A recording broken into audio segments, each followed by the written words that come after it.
বন্দে মাতারাম, জয় হিন্দ যে স্লোগানে বিপ্লবীরা শক্তি পেত, ইংরেজদের আধিপত্য কেঁপে উঠত, সেই স্লোগানকে ভারতের মাটিতে দাঁড়িয়ে নিষিদ্ধ ঘোষণা করা হচ্ছে। সেই আরএসএস এর দালাল বিজেপি নিষিদ্ধ ঘোষণা করছে।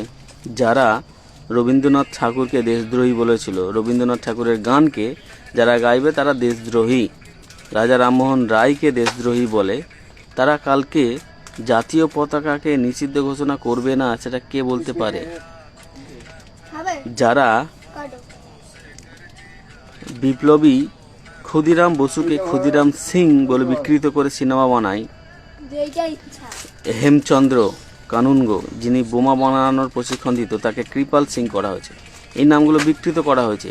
এর আগেও বহুবার ভগৎ সিং ক্ষুদিরাম বসুকে নিয়ে সিনেমা বানানো হয়েছে, কিন্তু কোনোদিন নাম বিকৃত করা হয়নি, আজকে হচ্ছে। কালকে স্বাধীনতা দিবস পালনে নিষিদ্ধ ঘোষণা করা হবে না, সেটা কে বলতে পারে?